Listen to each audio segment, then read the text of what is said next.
नमस्कार। आज हम बाल विकास की एक बहुत ही दिलचस्प पहेली सुलझाने जा रहे हैं। आखिर वो कौन सी दो बड़ी ताकतें हैं जो किसी भी बच्चे को वो बनाती हैं जो वो है। तो चलिए हमारे सोर्सेज के आधार पर वंशानुक्रम और वातावरण के इस कमाल के खेल को थोड़ा और करीब से समझते हैं। देखिए, हर बच्चा जब इस दुनिया में आता है तो उसकी अपनी एक अलग ही पहचान होती है ना? उसकी मुस्कान, उसकी सोच, उसका स्वभाव, सब कुछ एकदम खास। पर कभी सोचा है कि ऐसा होता क्यों है? वो क्या चीज़ है जो हर बच्चे को इतना अलग, इतना यूनिक बनाती है? चलिए, इसी सवाल की तह तक चलते हैं। तो सबसे पहली बात जो हमें समझनी है, वो ये कि बच्चे का विकास सिर्फ उम्र बढ़ने का नाम नहीं है। नहीं, ये तो एक लगातार चलने वाला प्रोसेस है, जिसमें शारीरिक, मानसिक, सामाजिक और हाँ, भावनात्मक बदलाव भी शामिल हैं। इसे एक पहेली की तरह समझिए, जिसके टुकड़े धीरे धीरे जुड़ते हैं और फिर एक खूबसूरत तस्वीर सामने आती है। अब इस पहेली का जो पहला और सबसे बेसिक टुकड़ा है, वो है वंशानुक्रम। इसको हम विकास का बीज भी कह सकते हैं। ये वो बीज है जो बच्चे को पैदाइशी मिलता है और इसी बीज में उसकी सारी काबिलियत, उसकी सारी क्षमताएं छुपी होती हैं। तो सवाल उठता है कि ये वंशानुक्रम यानी हेरिडिटी आखिर है क्या चीज? देखिए, आसान भाषा में समझें तो ये एक तरह का बायोलॉजिकल गिफ्ट है जो माँ बाप से बच्चों को मिलता है। यह सब होता है जीन्स और क्रोमोसोम्स के जरिए। मतलब वो छोटे छोटे निर्देश जो ये तय करते हैं कि बच्चे की आंखों का रंग क्या होगा, उसके बाल कैसे होंगे। और मजे की बात तो ये है कि कई बार आदतें भी वहीं से आती हैं। और ये जानना वाकई कमाल का है कि विरासत में क्या क्या मिल सकता है। बच्चे का रंग रूप, उसका कद, आंखों की बनावट, ये तो है ही, पर उसकी इंटेलिजेंस, उसका स्वभाव भी काफी हद तक वहीं से तय होता है।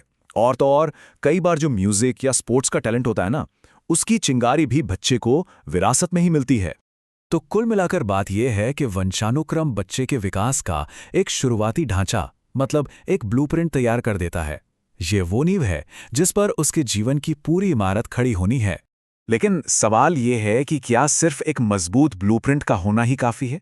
क्या सिर्फ एक अच्छी नींव रख देने से ही एक शानदार इमारत की गारंटी मिल जाती है? या फिर उस इमारत को बनाने वाले का भी कोई रोल होता है? और बस यहीं पर कहानी में एंट्री होती है विकास के दूसरे सबसे बड़े पिलर की, वातावरण। अगर वंशानुक्रम एक बीज है, तो वातावरण है वो उपजाऊ मिट्टी जो उस बीज को बढ़ने में, फलने फूलने में मदद करती है। तो वातावरण का मतलब क्या हुआ? इसका मतलब है वो सब कुछ जो बच्चे के आसपास है। वो सारी बाहरी चीजें, वो लोग, वो हालात, वो अनुभव जिनके बीच बच्चा जन्म के बाद बड़ा होता है और दुनिया को देखना समझना सीखता है।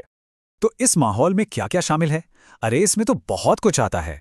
घर में मिलने वाला प्यार, माँ बाप का बर्ताव, स्कूल का माहौल, टीचर्स की गाइडेंस, दोस्तों के साथ खेलना कूदना, अच्छा खाना पीना, सेहत, ये सारी चीजें मिलकर उस बीज को सींचने का काम करती हैं।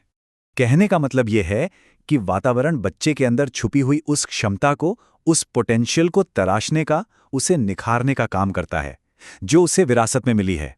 एक अच्छा माहौल उस पोटेंशियल को सही रास्ता दिखाता है। तो अब हम उस पॉइंट पर आ गए हैं जहां बीज और मिट्टी का संगम होता है, जहां नेचर और नर्चर यानी वंशानुक्रम और वातावरण एक दूसरे से मिलते हैं और मिलकर बच्चे के विकास की एक अनोखी कहानी लिखते हैं। और अब आता है वो सबसे बड़ा सवाल कि ज्यादा जरूरी क्या है, ब्लूप्रिंट या उसे बनाने वाला, बीज या फिर मिट्टी? क्या इन दोनों में से कोई एक दूसरे से ज्यादा महत्वपूर्ण है?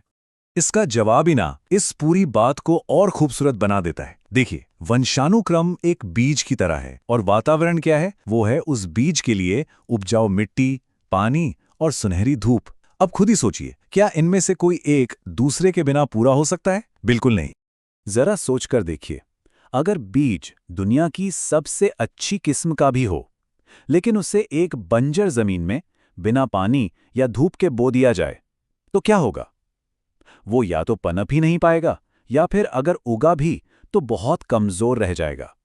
और अब इसका उल्टा सोचिए, अगर एक साधारण सा बीज हो, लेकिन उसे अच्छी उपजाऊ मिट्टी, भरपूर पानी और बढ़िया धूप मिले, तो वो भी एक मजबूत, लहलहाता पेड़ बन सकता है।